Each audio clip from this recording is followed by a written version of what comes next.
Ele diz assim: eu formo a luz e crio as trevas, promovo a paz e crio os conflitos. Eu, o Senhor, faço todas essas coisas. Pri, muda para RA nessa daí. Eu formo a luz e crio as trevas, faço a paz, aí tem a questão, né? E crio o mal. Nessa tradução mais antiga, mais arcaica. Tô brincando com o Denis aqui, que ele gosta mais da RA e eu gosto da NA.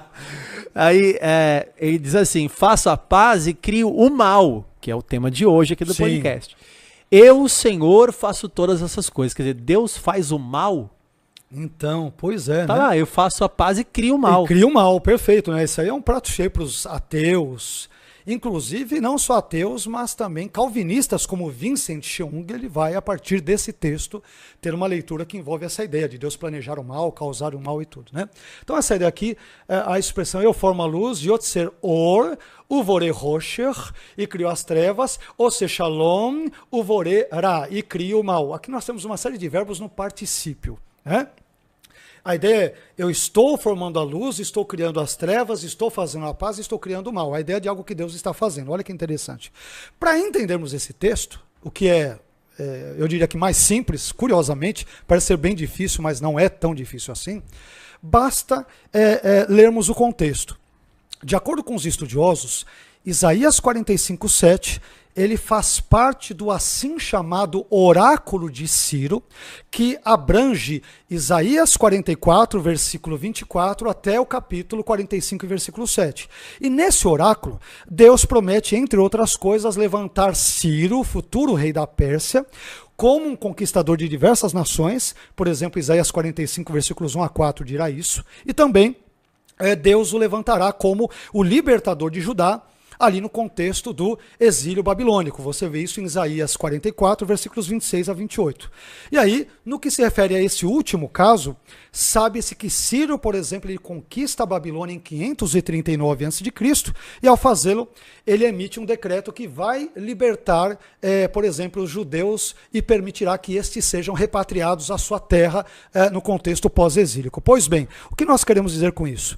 Então, a partir dessas leituras, quando nós lemos Deus forma a luz, os elementos positivos, né? Forma a luz e faz a paz, com quem ele faz isso? Com Judá, repatriando-a, trazendo-a de volta à sua terra. E quem é essa pessoa que diz que Deus cria as trevas e cria o mal? Para os babilônios, como uma retribuição pelos seus pecados por terem levado Judá cativa para o exílio, num contexto que se deu pelo menos em 4 levas, 605 a.C., 597 a.C., 586 a.C. e 582 a.C. Então, esse é o contexto de Isaías 45:7. Não é, eu crio o mal e Deus ali vai criar o mal moral. É isso que eu ia falar, não é um mal moral. Não, então é um mal de calamidade, que é o que já estava numa tradução. Sobre os ímpios babilônios, a julgar pelo contexto, Isaías 44, ali do versículo 24 até o 45:7, é o contexto do chamado oráculo de Ciro, nessa perícope, né? Então, o contexto é esse. Então a ideia não é essa como as pessoas acham. Deus forma a luz, né? Como mencionamos, Deus aqui forma a luz e faz a paz para Judá, reconduzindo a sua terra, e Deus cria as trevas e cria o mal para a Babilônia, julgando-a pela sua impiedade por ter a Babilônia levado Judá para o cativeiro. Esse é o contexto da passagem. Então esse mal aí seria calamidade, né? Calamidade, juízo, né? Essa é a ideia. Essa é a ideia de mal, não é o mal moral, não. É o mal de calamidade. Põe na NA de novo, agora que eu vou provocar o Bispo Denis aqui, que está aqui. Aí, aqui tá assim, eu formo a luz e crio as trevas, promovo a paz e crio os conflitos, né? A NA traduziu como conflitos e não como mal, né? Exato, porque o hebraico traz lá, uvorerá, e estou criando o mal, ao pé da letra. Certo. Qual é a questão? É que a palavra ra, ela é, como muitas palavras na Bíblia, polissêmica, tem um campo semântico amplo, então pode transmitir mal no sentido... Dependendo do contexto, mal moral, pode ser um infortúnio, a desgraça, a calamidade, o problema, a dor. É muita coisa. Então, quando ele coloca conflitos... Põe na NVI pra gente ver. Pri, tem NVI aí? Tá. Aí vamos ver se tem a NVI, porque se não me engano a NVI traz calamidade também, né? Calamidade? Não sei se é. A desgraça. A desgraça, né? Então eu promovo a paz e causo a desgraça, né? Exato. É uma tradução mais dinâmica aqui ou não? Sim. É mais dinâmica. A NVI trabalha com uma perspectiva mais dinâmica, né? Mais conceitual. Um dos lemas da NVI eu concordo com esse lema, uma tradução bíblica deve ser tão literal quanto possível e tão conceitual quanto necessária.